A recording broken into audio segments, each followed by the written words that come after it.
1, 2, 3, 4. Screen time, screen time, screen time, screen time. It's my screen time too. Screen time, screen time. Hello, and welcome to It's My Screen Time Too, the podcast where we review the programming the other critics ignore. Stuff made for kids.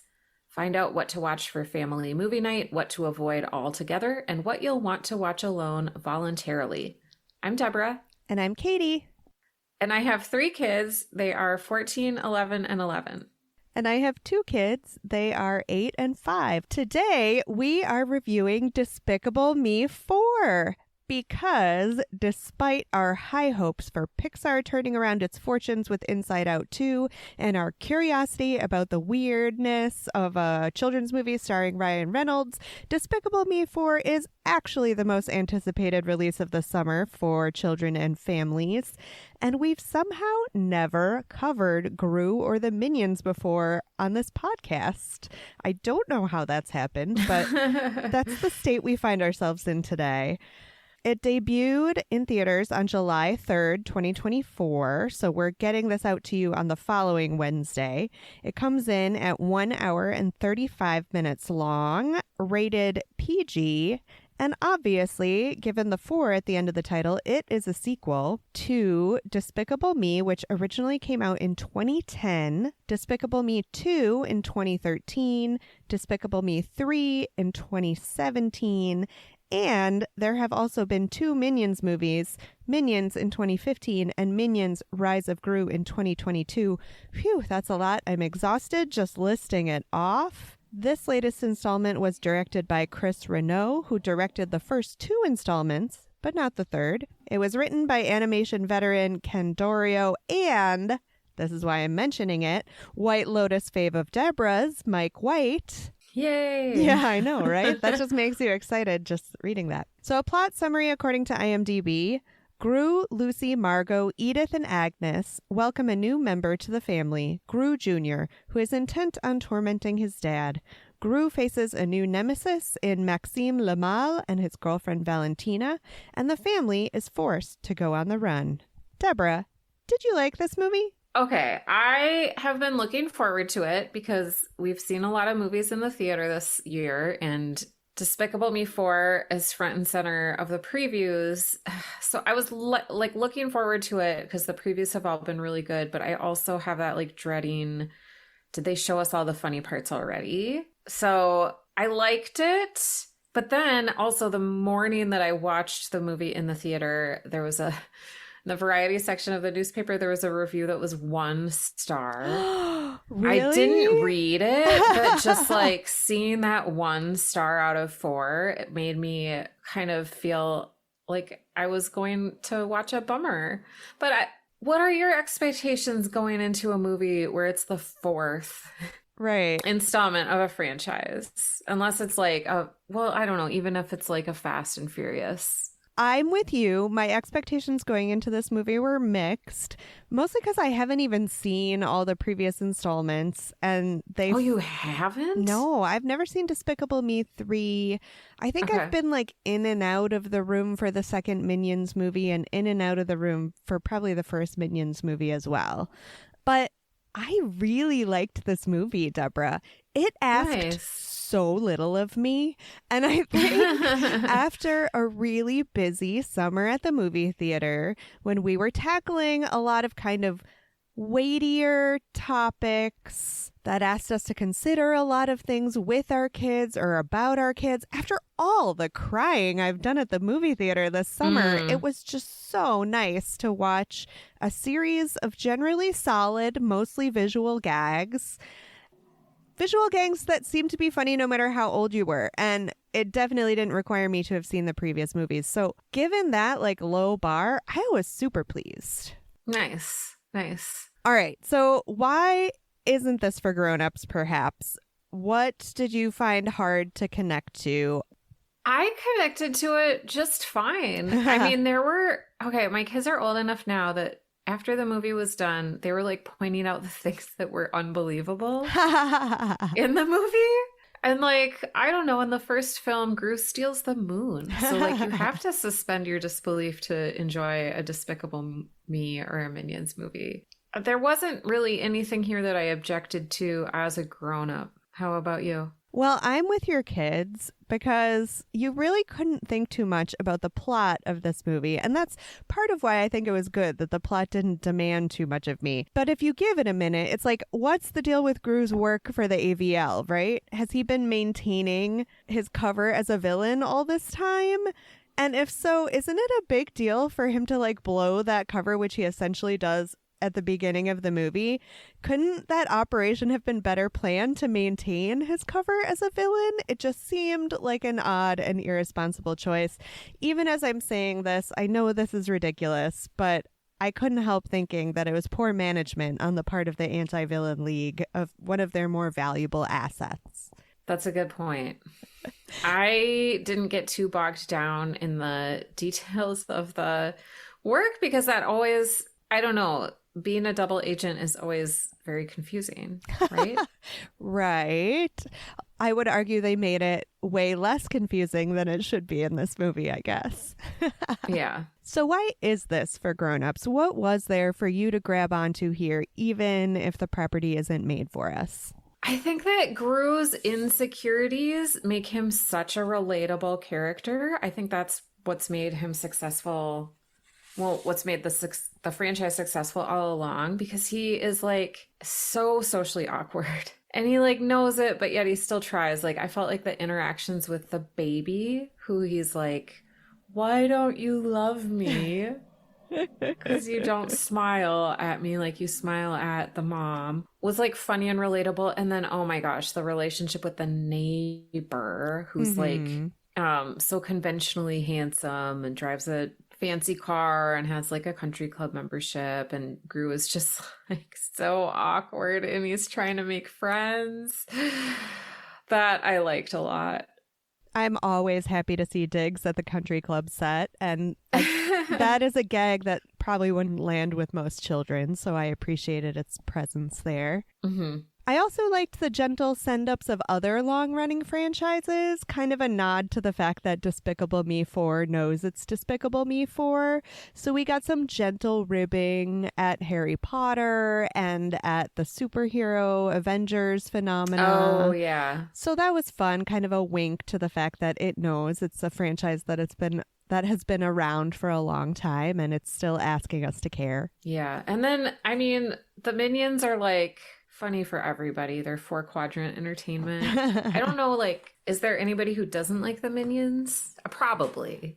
They are, to me, a dish best served sparingly. I thought they were well deployed in the structure of this movie because it was a lot of sort of discrete plot lines, right? And of which the Minions were only one. Whereas I kind of lose my patience during an entire Minions movie. Okay, sure. Yeah, I thought that the vending machine gag, which I saw at least 3 times in movie theater previews before the movie even came out, I thought that was going to be like played out by the time I saw it. But like, it's a really funny runner with like a very hilarious ending. Yeah, they deploy it enough times, or they deploy it sparingly enough to not get old. Yeah. You just can't think too much about how cruel it is that they would leave one of their friends trapped in a vending machine and just forget he's there. Well, that was one of the quibbles that my family had, that how could somebody survive in a vending machine for that long? It's like he's a minion. He doesn't have to go to the bathroom, I don't think. I know, it doesn't really look like those overalls have flies. Oh gosh, this is a little bit of an aside, but I loved the Minion costume changes. Like when they change into the security detail at the beginning of the movie, and then when they get all jacked up with superpowers, I thought that was fun. Don't forget the Minion pit crew. That was fun too. Yes, yeah. All right, should we get into the weeds a little bit? Sure. We talked a little about the Minions. Are any other cast or character standouts? So the new girl, the next door neighbor, Poppy, I really liked her. So devious. Uh-huh. But so, I don't know, still kind of retaining that like preteen innocence. Yeah, she was great. I was happy to hear a villain with a French accent in Maxime Lamal. And he came with his girlfriend, Valentina, voiced by Sofia Vergara, who I thought was really underused, which was unfortunate because Sofia Vergara is definitely having a moment. Yeah, I didn't even know that was her. Yeah, it's almost like she came back to be like a weird echo of her Modern Family character where she just is there to make exasperated comments about her husband. Yeah, she didn't have much of a role at all, like many lines at all. Yeah. Any thoughts on the writing? I think that the plot is formulaic, but like that is the point of why it's so successful because this formula works. You didn't see any Mike White hallmarks in it? I don't think so. I mean, he's so darkly funny in like the White Lotus seasons, but that's like such a different show for such a more mature, exclusively mature audience. You're not now sitting down with your kids to watch The White Lotus? They have not. No, I don't think we will. Did you notice any Mike White isms? My familiarity with him is less than yours because I only made it through the pilot episode of White Lotus season 1 and then I bailed. So I have not seen that show. But I did want to ask because we have covered another 4th installment this year in the form of Kung Fu Panda 4. This is a bit of an attempt to breathe new life into a franchise by taking the characters into a new location. I don't think it's too much of a spoiler to say the family goes on the run, as said in that IMDb summary. They have to leave the familiar pointy Gru house and go into essentially a witness protection program. Mm-hmm. Do you think this is successful, more successful, less successful than it was in Kung Fu Panda 4, where, just to remind you listeners, Po left the temple and he left all of the, gosh, what is the core group of Kung Fu fighters called? I don't know. He left all the other Kung Fu fighters to go essentially on a solo mission with Awkwafina. Yeah. Maybe that's the Mike White part of it because so much of his work deals with class and class anxiety. Oh. And their house that they get relocated to is like so drab and small and dingy compared to like the affluent neighbors. I think it's funny that they even make that comparison because aren't they coming from a house that is also drab and dingy in comparison to the neighbors?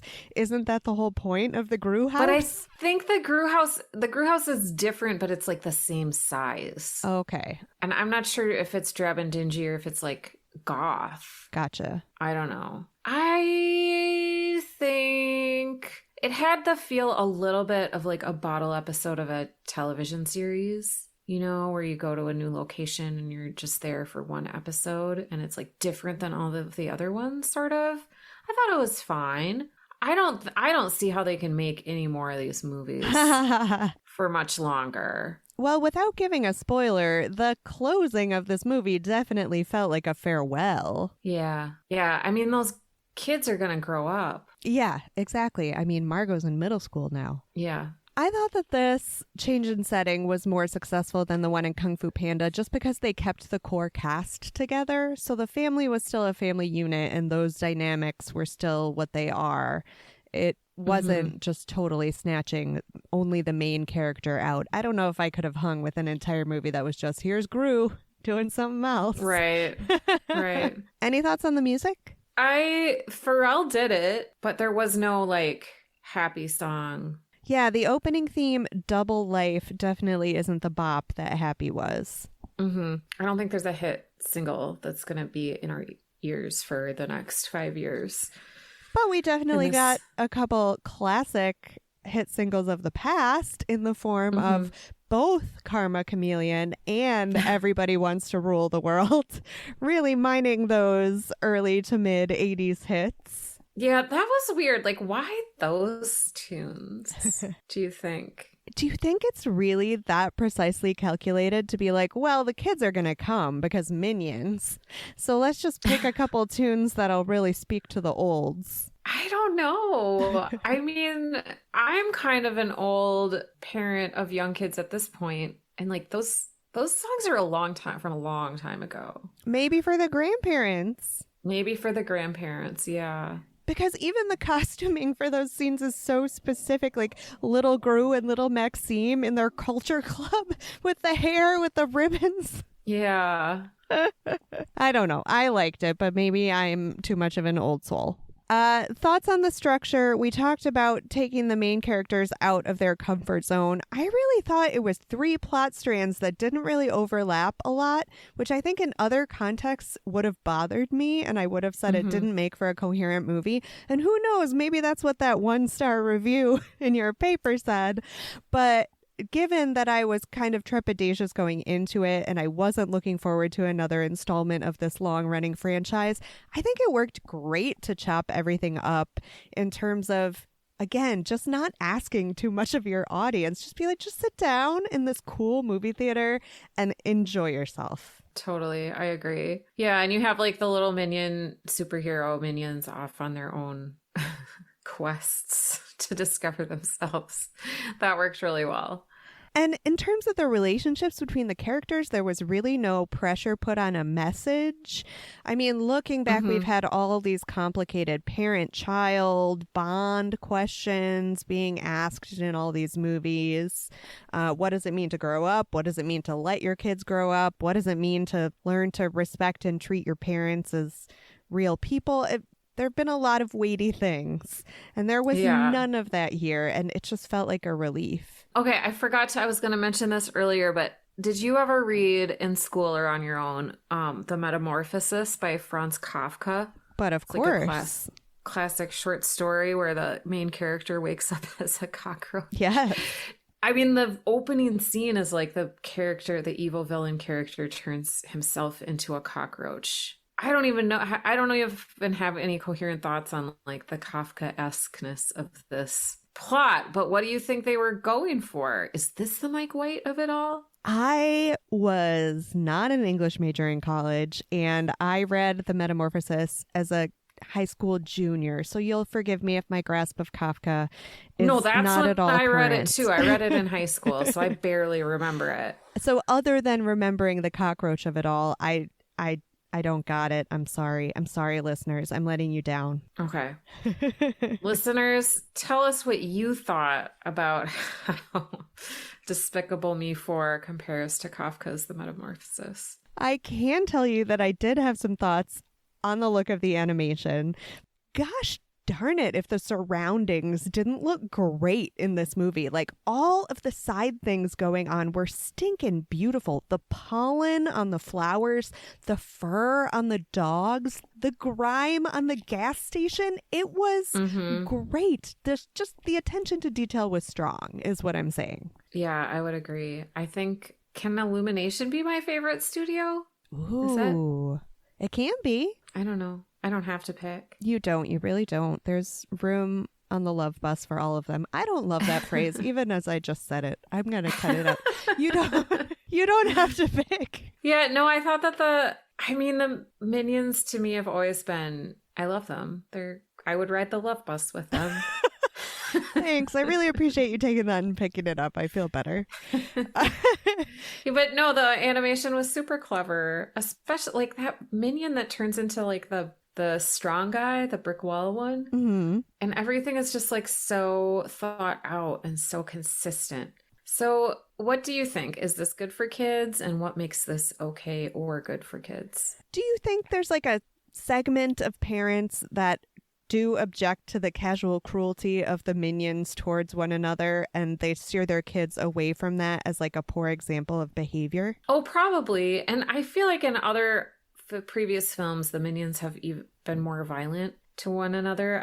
There was more like grappling with how to control their superpowers this time than just like blowing each other up. Right. With the fart gun. But like getting him stuck in the vending machine and smacking its butt and yeah, I mean, it was funny, but maybe a different parent who's not me would object to that kind of casual cruelty. I'm not sure. Yeah, probably. So that was one of the qualms that I could kind of come up with, even though it doesn't necessarily apply to my own parenting philosophy. And then there is a whole conversation about lying and how you have to try to teach your children when it's okay to lie, which again, other parents might object to. But on the whole, I didn't find anything objectionable for my kids. Yeah, I think part of Gru's appeal is that he is so multidimensional. He's not a character who's like just doing good in a bad world. He's got like, he used to be a villain. Maybe he is sometimes still a villain, but he's still trying to do right by everybody. I don't know. I think that makes it okay or good for kids because it has nuance. There are some characters that are villains, but they're better than the villain. Like, even if they're stealing, it's ultimately a better situation for the abused honey badger. Yeah. Should we move on to our evergreen questions?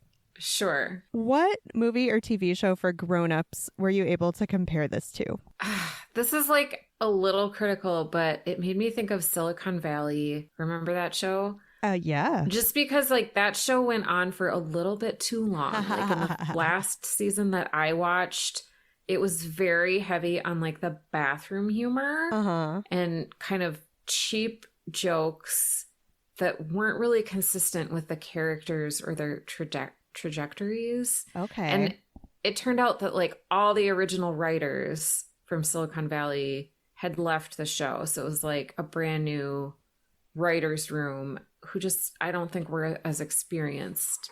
Right, like a Gilmore Girls season 7 phenomenon. Yeah, so it made me think of that because it felt like I enjoyed it, but it didn't have that fresh feeling that the first one does because of the fourth in a franchise or the fourth season is never gonna feel as exciting and fresh as the first season or the pilot episode. Right. What were you able to compare it to? I got a couple oldies. One with the cockroach comparison. The 80s Cronenberg classic, The Fly, of course, came to mind. Yeah. And then my favorite older television show about a family trying to secretly fit into a community to which they don't actually belong, The Riches, which I've brought up on this podcast before.